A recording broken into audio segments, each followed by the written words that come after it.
Vous appréciez nos vidéos, nos contenus, nos idées? Alors, pensez à vous abonner et à liker les amis. C'est gratuit, ça coûte rien et ça vous prend une seconde, montre en main. Et si vous voulez soutenir activement la chaîne et nous aider à pouvoir vivre de notre travail, vous pouvez cliquer sur le bouton rejoindre et devenir membre premium à partir de 1,99 € par mois. Vous aurez accès à des vidéos exclusives, des sorties en avant-première et bien sûr, toute notre reconnaissance. De toute façon, tous les liens sont dans la description juste en dessous. Quoi qu'il arrive, merci de votre soutien les amis, du fond du cœur.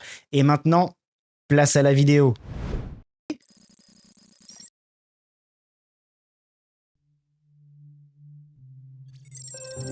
Pourquoi la girafe a-t-elle un aussi long cou? Pourquoi les oiseaux volent-ils? Comment est apparue la vie?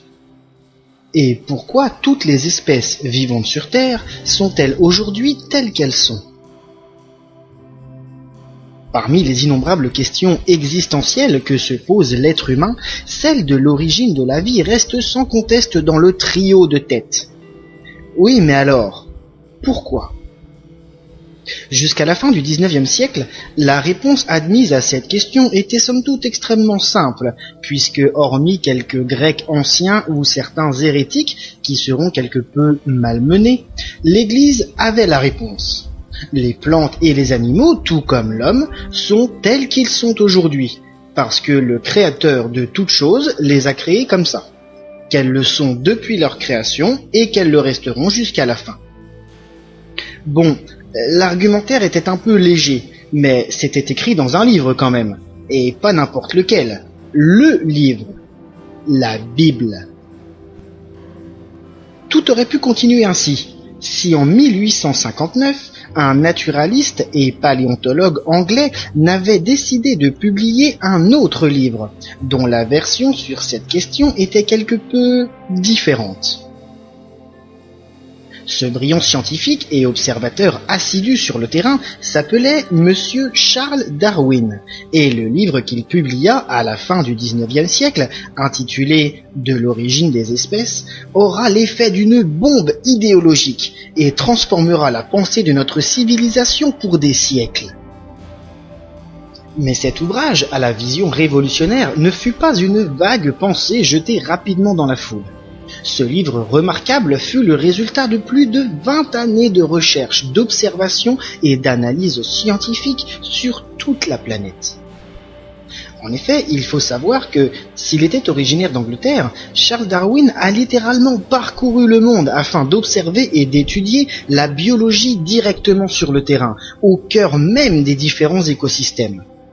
Il a donc parcouru le globe durant près de 5 ans, de 1831 à 1836, à bord du Beagle, et a ainsi pu observer de ses yeux les plantes et animaux de contrées lointaines, comme l'Amérique latine, l'Afrique du Sud, l'Australie ou encore les Galapagos. C'est bien gentil tout ça, mais c'est quoi au juste la théorie de l'évolution ? Pour simplifier cette théorie assez complexe, disons qu'elle repose sur 3 grands principes. Premièrement, le fait que les espèces peuvent évoluer, se modifier et se complexifier au fil du temps. Deuxièmement, le fait que cette évolution soit induite par ce que l'on appelle la sélection naturelle, une force qui pousse les individus les mieux adaptés à survivre et à se reproduire, tandis que les moins adaptés sont voués à disparaître. Et enfin, troisièmement, le fait que l'évolution des espèces soit également liée à une seconde force naturelle que l'on appelle la sélection sexuelle, qui pousse les individus d'une espèce à adopter au fil du temps des critères physiques et morphologiques visant à accroître la reproduction des individus qui les arborent, même si ces derniers vont à l'encontre de la logique de survie. Pour résumer extrêmement sommairement la vision darwiniste de la vie sur Terre, disons que dans cette théorie, tout repose sur le fait que dans la nature, toutes les formes de vie sont liées à un processus naturel non issu d'une conception intelligente.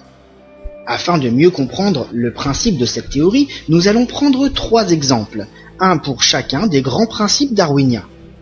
Le premier servira à démontrer comment une espèce peut évoluer, comment ses caractéristiques physiques et morphologiques peuvent être modifiées. Le second permettra de comprendre comment cette évolution transforme les espèces au cours du temps, génération après génération, par le procédé de la sélection naturelle. Et le troisième démontrera le principe de la sélection sexuelle et de son impact indiscutable sur la pérennité des espèces.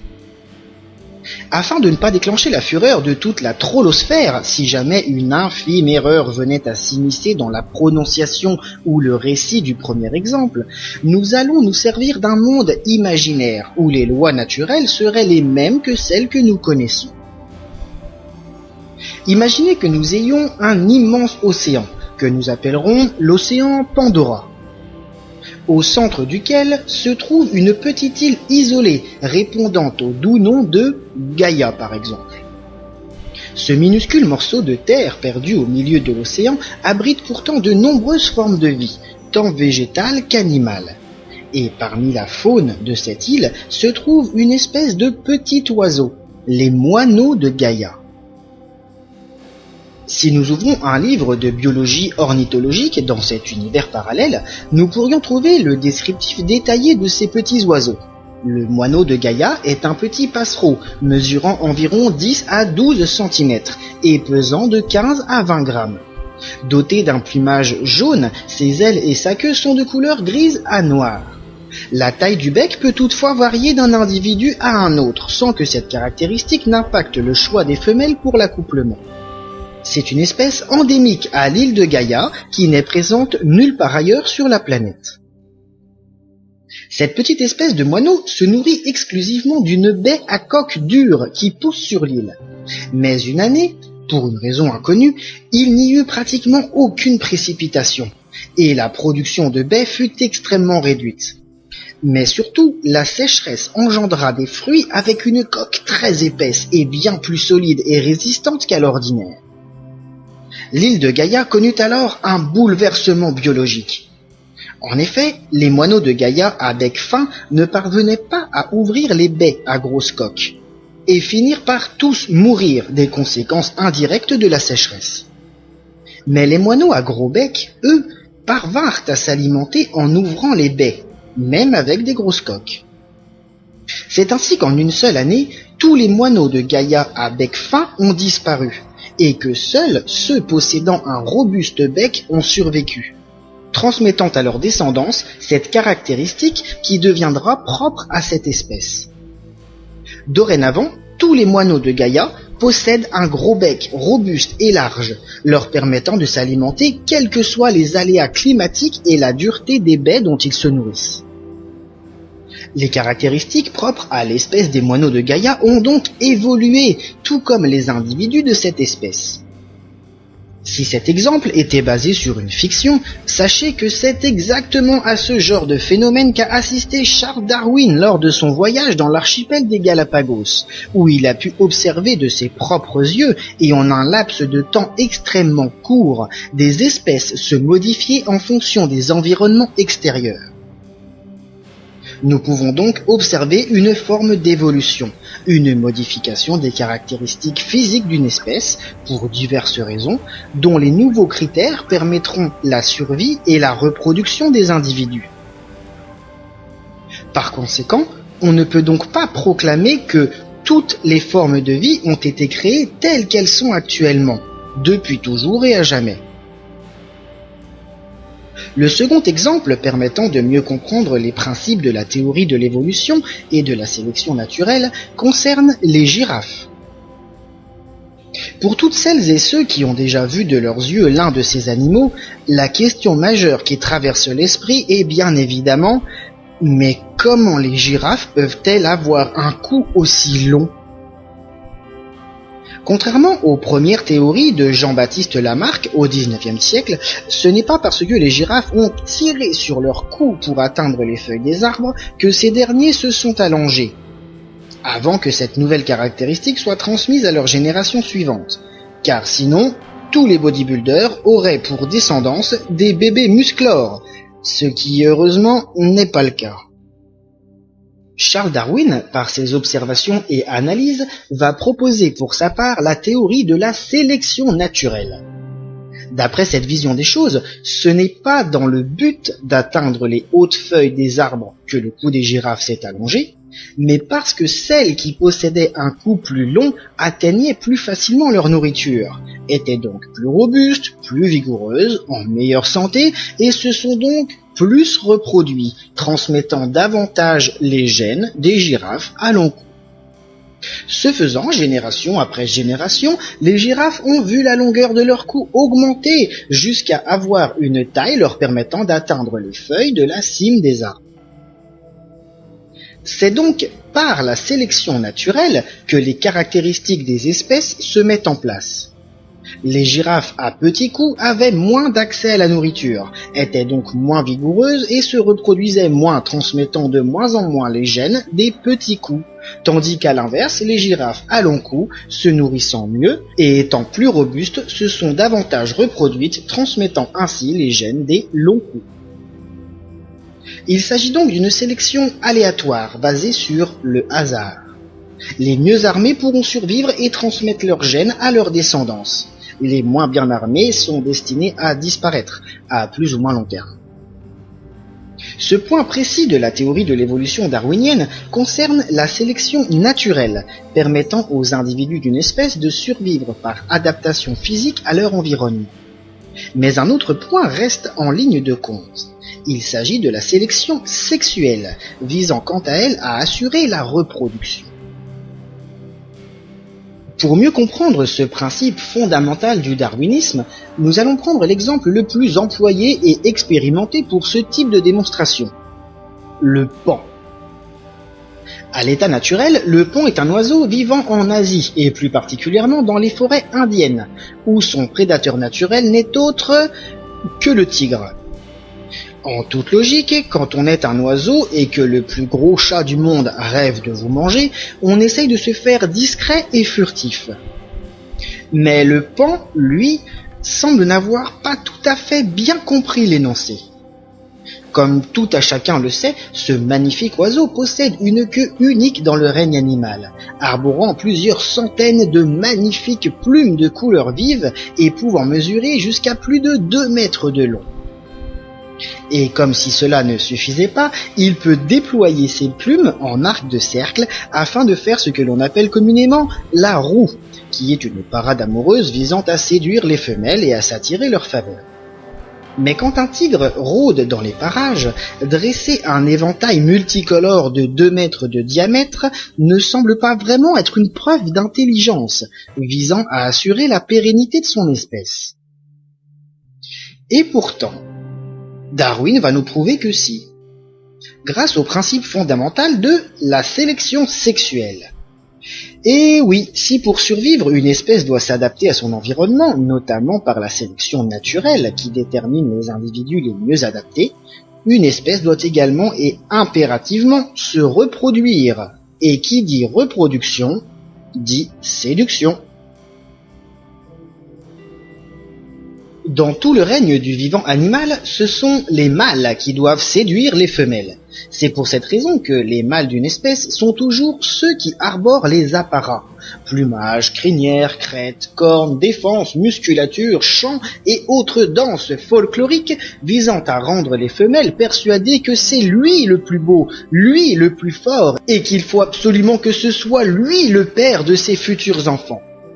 C'est d'ailleurs la principale cause du dimorphisme sexuel chez les animaux. Par conséquent, c'est le choix des femelles qui détermine les attributs physiques des mâles d'une espèce, et ce, même si ces fameux attributs ne sont pas vraiment en adéquation avec les principes fondamentaux de la survie. Pour faire simple, et pour reprendre l'exemple de notre paon, avoir une queue multicolore de 2 mètres quand on est chassé par un tigre ne va pas franchement vous aider à vous enfuir et à rester en vie. Elle ne vous rend pas plus discret ou plus rapide, et soyons honnêtes, elle est franchement à votre désavantage. Mais que voulez-vous, ça fait plaisir à madame, et les femmes sont les reines du monde. L'expérience a d'ailleurs été réalisée afin de démontrer cet argument. Des scientifiques ont coupé les plumes de la queue d'un pan mâle afin d'observer la réaction des femelles lors de la parade amoureuse. Malheureusement pour ce pauvre cobaye privé de son apparat, aucune femelle n'a accepté de s'accoupler avec lui. Il n'était visiblement plus du tout attirant à leurs yeux. Et quand les scientifiques ont rajouté les plumes coupées à un autre mâle, afin d'accroître le rendu de cet objet de séduction, les femelles ont toutes succombé à ce magnifique mâle possédant un nombre jamais vu de plumes et une roue psychédélique. Ceci démontre bien que le choix des femelles et donc les critères de séduction déterminent en partie les critères physiques et comportementaux d'une espèce, puisque dans un but de reproduction et donc de pérennité de l'espèce, les mâles sélectionnés vont pouvoir arborer des apparats n'étant absolument pas utiles à leur survie, voire même extrêmement dangereux dans certains cas. Comme vous l'aurez compris, la théorie de l'évolution de Darwin repose entièrement sur le fait que la nature est seule et unique maîtresse de la vie. L'évolution par le biais de la sélection naturelle ou sexuelle détermine seule, au fil du temps et par d'infimes transformations sur des périodes de temps extrêmement longues, le développement et la transformation des différentes espèces, aboutissant à une biodiversité complexe telle que nous pouvons l'observer aujourd'hui. Ces trois grands principes du darwinisme sont vérifiables et leur véracité a été démontrée par l'expérience ou l'observation. Dans cette théorie darwinienne, il n'est absolument jamais fait mention d'une source créatrice, d'une intelligence primordiale ayant ordonné et organisé ces lois naturelles ou l'apparition des espèces. La vie présente sur Terre n'est donc que le fruit de centaines de millions d'années d'évolution, depuis des cellules primitives jusqu'aux espèces complexes qui peuplent notre planète aujourd'hui. Si la théorie de l'évolution de Darwin a eu un tel engouement au XIXe siècle et qu'elle s'est imposée jusqu'à aujourd'hui comme une vérité absolue et incontestable, c'est aussi parce qu'elle arrive à un moment clé de l'histoire. En effet, à cette période, la science commence à expliquer de nombreux phénomènes qui étaient jusque-là incompris et généralement interprétés par des causes surnaturelles voire magiques. Durant les 1500 ans qui précédèrent Darwin, seule la vision créationniste de la vie prédominait. Seule l'Église détenait la réponse à l'éternelle question: d'où vient la vie et comment tout a été créé? La réponse était inscrite dans un livre datant de 4000 ans que certains connaîtront peut-être: la Bible. D'après l'Église, et comme pour les trois grandes religions monothéistes de la planète, la vie sur Terre, et l'homme qui plus est, furent créés par un être divin à partir du néant, et de façon intelligente et organisée. Tout ce qui existe, plantes, animaux et humains, sont donc le résultat d'une création intelligente d'ordre divin. Rappelons que jusqu'au XVIIIe siècle, seule l'Église possédait la connaissance et le droit de déterminer la véracité des faits, ce qui causa de nombreux bûchers d'ailleurs. Souvenez-vous par exemple que Galilée n'a échappé aux flammes rédemptrices de l'Église au XVIIe siècle que parce qu'il est revenu sur sa déclaration que la Terre n'était pas plate mais sphérique. Darwin et sa théorie de l'évolution arrivent donc à point nommé dans cette guerre idéologique entre Église et science.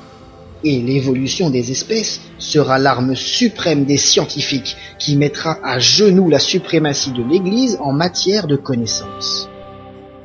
Le darwinisme sera alors érigé au rang de vérité absolue et incontestable, démontrant la supériorité de la science sur l'Église. Dès lors, les scientifiques pourront expliquer et prouver de façon rationnelle et matérielle les différents fonctionnements de la biologie, de la physique et de la chimie. Mais comme l'histoire ne s'arrête pas là, et que les découvertes et avancées technologiques permettent de toujours mieux analyser et comprendre les choses, les 150 ans qui suivront la parution de la théorie de l'évolution de Darwin vont mettre à mal la suprématie de cette vision de la vie. Nous allons examiner 3 points précis qui démontrent que la théorie de l'évolution ne peut pas expliquer à elle seule l'intégralité du développement de la vie, et encore moins son apparition.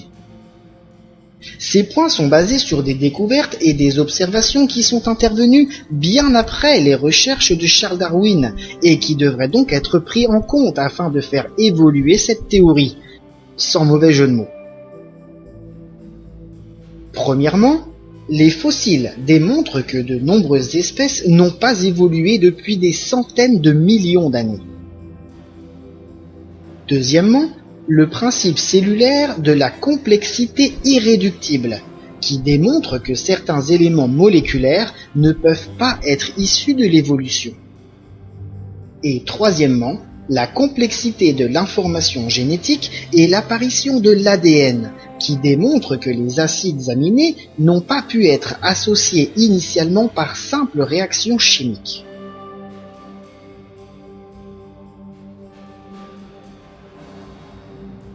Au cours du XXe siècle, les archéologues ont découvert des centaines de milliers de fossiles sur la planète. Si les plus impressionnants et les plus connus restent sans conteste ceux des titanesques dinosaures du Crétacé et du Jurassique, ces derniers ne représentent qu'une partie infime de l'étendue des fossiles qui ont été découverts. La plupart des restes fossilisés d'espèces vivantes concernent des animaux aquatiques, des reptiles, des insectes, des plantes et quelques mammifères et oiseaux. Mais quand on observe ces fossiles, datant pour certains de plusieurs centaines de millions d'années, on constate que ces espèces sont en tout point identiques à celles que nous côtoyons aujourd'hui, comme si aucune évolution ne s'était opérée durant cette période extrêmement longue. Nous allons prendre un exemple pour chacun des grands ordres du vivant, afin de mieux comprendre. Voici un fossile de poisson, plus précisément un hareng, datant de 54 millions d'années. En étudiant son squelette et son anatomie, on constate qu'il est en tout point identique à ceux qui nagent aujourd'hui dans les eaux froides de l'Atlantique Nord.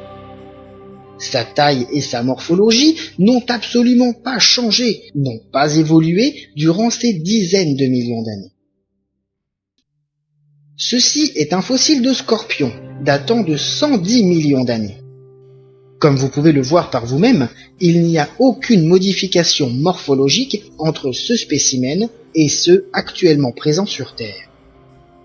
Observons maintenant un fossile d'étoile de mer datant de 390 millions d'années. Comme pour les deux exemples précédents, vous constaterez qu'il pourrait s'agir d'un représentant actuel de cette espèce, car aucune modification n'est présente, et ce pour une période de près de 400 millions d'années. Il en va de même pour ce fossile de lézard datant de 242 millions d'années, identique à ceux de nos jardins, cette crevette remontant à 208 millions d'années, semblable à celle qui se trouve dans nos assiettes, cette grenouille de 40 millions d'années, jumelle de celles qui vivent dans nos forêts, ou encore cette libellule datée à plus de 150 millions d'années, en tout point identique à celles qui volent aujourd'hui au bord des rivières. Mais cette observation sur la similitude entre les individus modernes et d'autres datant de plusieurs millions d'années s'applique également à des ordres du vivant beaucoup plus récents dans l'histoire évolutive. On pourra par exemple noter pour les oiseaux ce fossile de cormoran, daté à 18 millions d'années, et toujours en tout point semblable à ceux qui volent aujourd'hui dans le ciel des côtes maritimes. Les mammifères ne sont pas en reste, avec ce fossile de chauve-souris, âgé de 50 millions d'années, qui, comme pour chacun des exemples précédents, ressemble trait pour trait à celle que nous côtoyons aujourd'hui. Mais le monde du vivant ne se limite pas aux animaux, et ces observations peuvent également s'étendre aux plantes. On pourra notamment observer ces feuilles de chêne de 145 millions d'années, ou cette fougère de 360 millions d'années.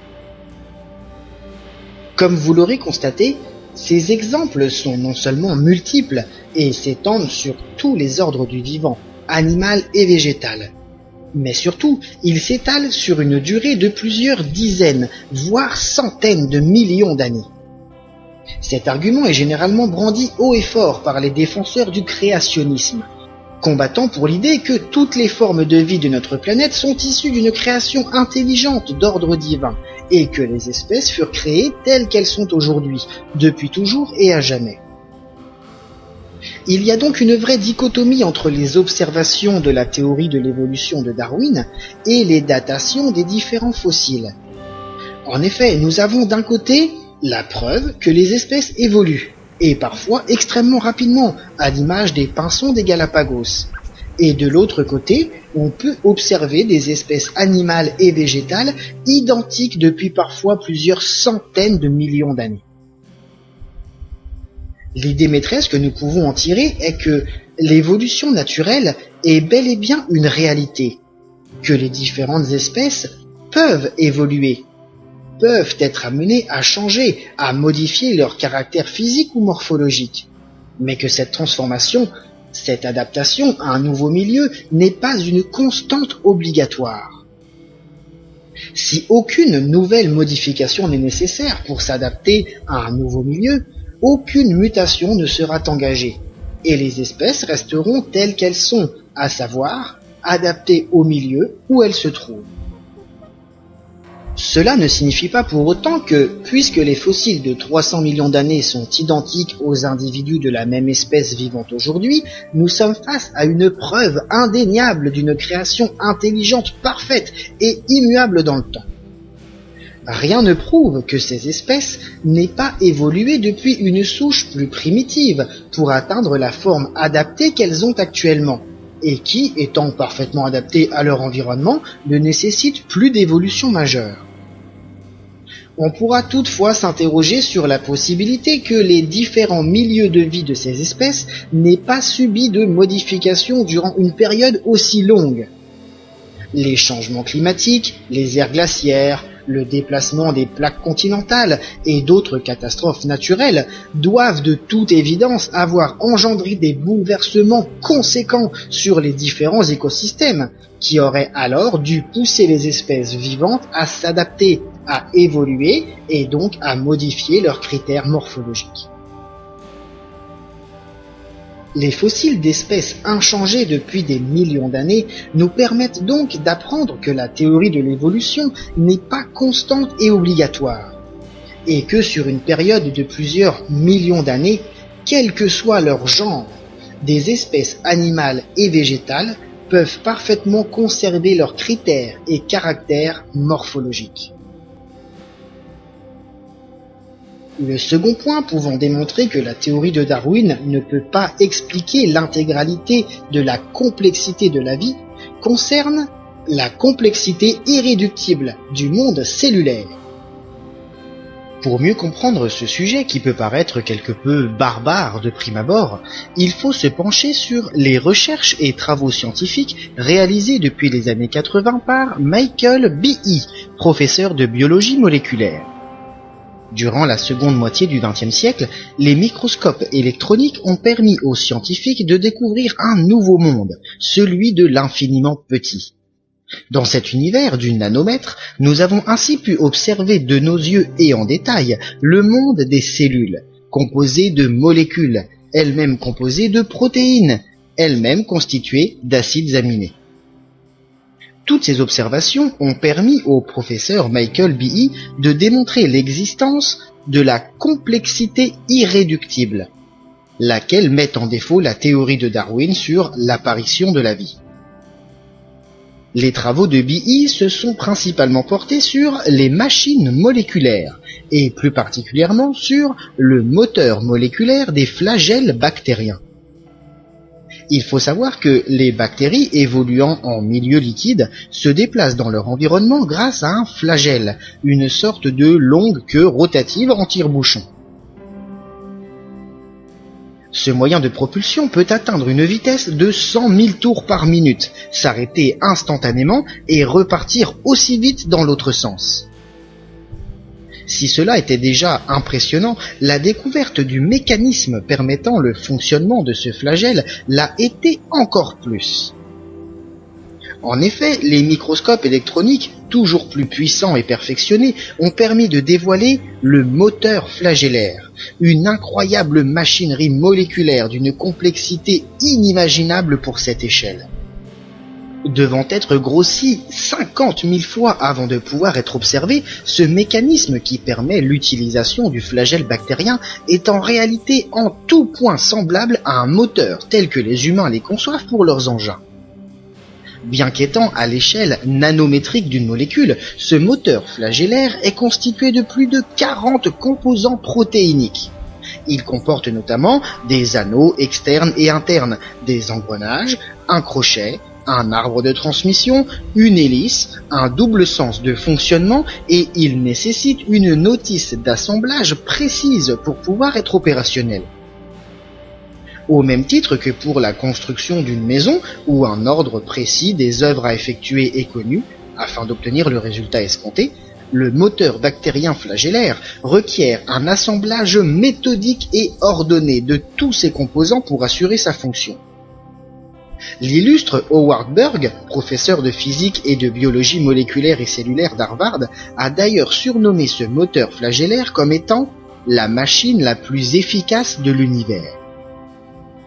Si tous les termes servant à décrire et nommer ce moteur flagellaire et ses composants sont directement issus de la mécanique, c'est parce que les scientifiques qui les ont découverts n'ont eu d'autres points de comparaison afin de les nommer, tant leur similitude avec les constructions humaines du même type était grande. Mais le plus extraordinaire avec ce nanomoteur moléculaire, c'est sa complexité d'assemblage. En effet, le nombre de pièces nécessaires à son fonctionnement s'élève à une quarantaine. Mais si elles ne sont pas assemblées dans le bon ordre, le moteur sera impossible à finaliser et le flagelle ne pourra pas remplir sa fonction de propulseur. C'est le principe de complexité irréductible. Pour simplifier, disons que si le moteur n'est pas complet, avec toutes ses pièces au bon endroit et au bon moment, il ne peut pas fonctionner et disparaîtra. Mais cela pose un petit problème quant à la théorie de l'évolution, puisque Darwin nous a expliqué que les organismes et systèmes complexes sont le résultat d'une évolution lente et d'infimes modifications permettant la complexification et l'évolution biologique. Sauf que si une seule des pièces du moteur flagellaire n'est pas présente, ce dernier est inutile et donc sera éliminé par la sélection naturelle, qui ne retient que les avantages pour la survie d'une espèce. On pourra également noter que sur les 40 composants protéiniques qui constituent le moteur flagellaire bactérien, 10 sont présents sur d'autres machines moléculaires, mais que 30 de ces composants, soit 75%, sont propres à ce moteur et ne se retrouvent nulle part ailleurs. Cette nanomachine biologique ne peut donc pas être simplifiée dans sa composition. Elle nécessite un ordre d'assemblage précis et possède des composants uniques. Dès lors, le moteur flagellaire va à l'encontre de la théorie de Darwin, car il ne peut pas être le fruit de l'évolution naturelle, qu'il aurait éliminé s'il avait été inutile, et il aurait été inutile si incomplet. Les conclusions du professeur B.I. concernant le moteur flagellaire sont sans appel. Cette machine moléculaire ne peut pas être le résultat de l'évolution naturelle, et elle répond à une conception intelligente.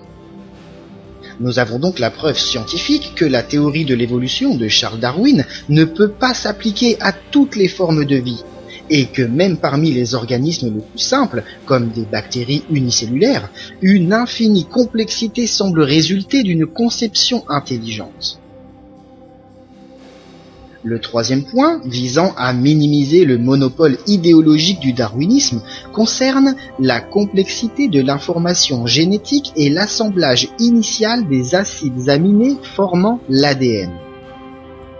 Quand on étudie la vie sur Terre, on en vient forcément à étudier l'ADN. Découvert durant la seconde moitié du XXe siècle, l'ADN est une chaîne d'acides aminés à double hélice qui renferme toutes les informations nécessaires à la formation d'un être vivant, quel qu'il soit.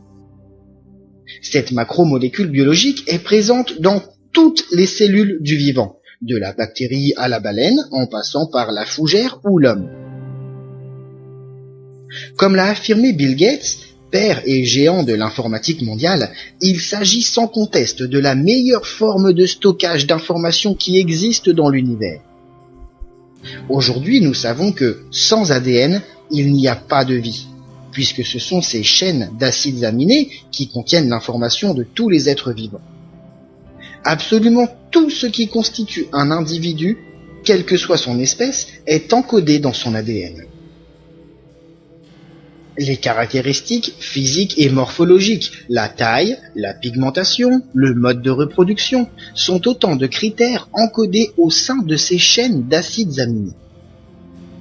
Si nous simplifions un peu les choses, d'après Charles Darwin et la théorie de l'évolution, les premières chaînes d'ADN se seraient formées il y a plusieurs milliards d'années, de façon naturelle et aléatoire dans les océans primitifs de la planète. Les composants de la vie, les briques qui formeront l'ADN du vivant, se seraient alors assemblés jusqu'à ce qu'un code génétique complet puisse permettre l'apparition d'une première cellule vivante. Cette opération se serait ainsi répétée avant que la sélection naturelle entre en jeu pour pousser ces premières cellules à évoluer et à engendrer toute la chaîne du vivant que nous connaissons aujourd'hui. Mais les découvertes de ces dernières décennies concernant la génétique posent un nouveau problème à cette vision darwinienne de l'apparition du vivant. La complexité d'assemblage des acides aminés pour former un brin d'ADN capable d'assurer l'apparition d'une cellule vivante pouvant s'auto-répliquer rend cette probabilité quasi nulle. En effet, l'immense quantité d'informations contenues dans l'ADN, indispensable à la vie, aurait une probabilité de s'assembler de façon aléatoire et naturelle proche de zéro. Cela reviendrait à tenter d'écrire une œuvre de Shakespeare en laissant tomber des milliers de lettres de Scrabble. Le problème majeur avec l'apparition aléatoire de l'ADN au cœur de ces bouillons de culture primitifs est que l'ADN est un véritable code qui, pour pouvoir permettre l'apparition d'un individu fonctionnel, doit impérativement suivre un ordre d'assemblage précis. Pour vous donner un exemple, cela ressemble un peu à un alphabet. Si vous placez des lettres dans le bon ordre, avec une intention donnée, vous obtiendrez une phrase compréhensible qui pourra exprimer un message. Mais si vous prenez exactement les mêmes lettres, placées dans un ordre totalement aléatoire et désordonné, aucun message ne pourra en être tiré, bien que vous ayez pourtant exactement les mêmes composants alphabétiques.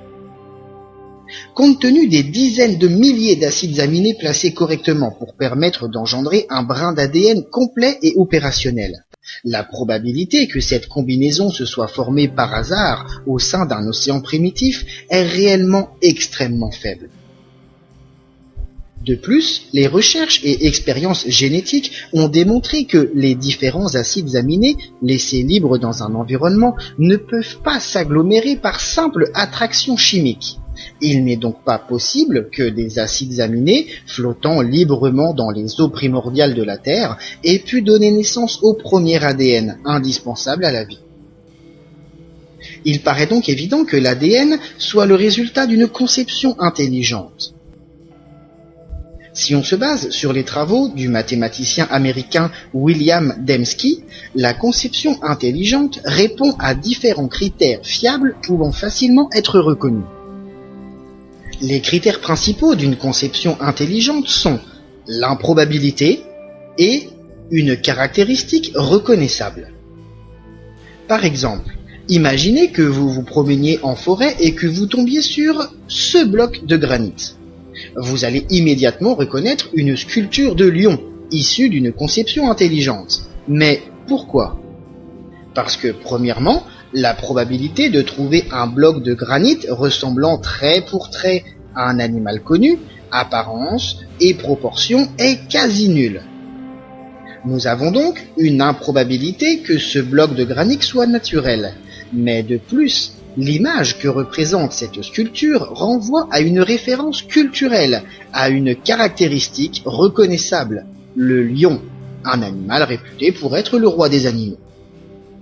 Ces deux critères associés témoignent donc que ce bloc de granit perdu au milieu de la forêt n'est pas un hasard de la nature, mais bien une sculpture, issue d'une conception intelligente dont le but est de représenter un lion en granit. Si nous observons l'ADN avec ses caractères précis, nous pouvons constater que, comme nous l'avons vu précédemment, l'assemblage d'une telle quantité d'acides aminés, correctement mis en place pour permettre l'apparition d'un brin génétique complet et opérationnel pouvant donner naissance à la vie, est quasi nul. Mais surtout, nous ne pouvons pas nier que l'ADN est caractérisé par un motif reconnaissable, celui d'un code. On le nomme d'ailleurs ainsi depuis sa découverte, le code génétique, reconnu comme étant la ligne biologique d'un fonctionnement de type informatique. Il est également associé à un code alphabétique avec ses 4 lettres formant les bases de la ligne de code A, C, T et G. Nous avons donc une forte improbabilité d'apparition naturelle associée à une caractéristique reconnaissable. Autrement dit, l'ADN semble bel et bien issu d'une conception intelligente. La conclusion de tous les points que nous avons soulevés concernant la théorie de l'évolution de Darwin est donc extrêmement trouble si on se limite à une vision binaire de notre monde et de la vie. Pour faire simple, disons que oui, la théorie de Charles Darwin concernant l'évolution de la vie est juste, puisque nous pouvons observer des espèces vivantes, modifier leurs caractéristiques morphologiques et se complexifier.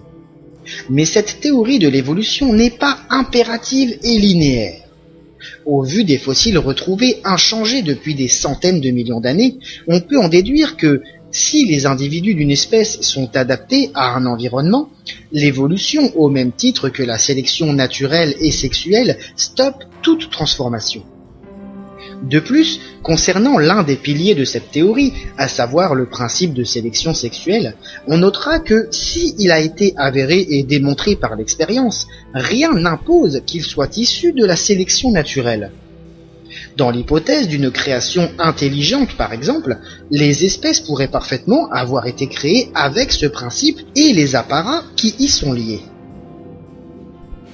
Pour finir, le point certainement le plus important de cette analyse va concerner l'apparition de la vie, puisque, comme nous l'avons vu précédemment, la conception de l'ADN ainsi que de certains autres systèmes organiques, comme le moteur flagellaire, ne peuvent pas être induits par le principe darwinien d'évolution et de la sélection naturelle, mais répondent parfaitement aux critères d'une conception intelligente. Il paraît donc logique, au vu de cette analyse, de pouvoir affirmer que la théorie de l'évolution darwinienne est bel et bien fondée, qu'elle est observable et reproductible, mais qu'elle ne peut s'appliquer qu'à une forme de vie existante et dans un environnement qui poussera les individus d'une espèce à devoir modifier leurs caractéristiques pour survivre. En revanche, cette même théorie ne permet pas d'expliquer l'apparition de la vie ou les attributs de certaines espèces. Elle n'explique pas les causes ou les raisons de l'étincelle du vivant, ni la simple énergie de la vie. Quoi qu'il en soit, que la théorie de l'évolution soit totalement exacte ou que la vie soit issue d'une création intelligente, n'oublions jamais que l'homme n'est pas l'aboutissement final de la vie, mais uniquement une simple séquence. Et que si nous voulons pouvoir continuer à exister et à vivre sur Terre, il serait peut-être temps de commencer à évoluer pour vivre enfin en harmonie avec notre planète et avec toutes les formes de vie qu'elle abrite.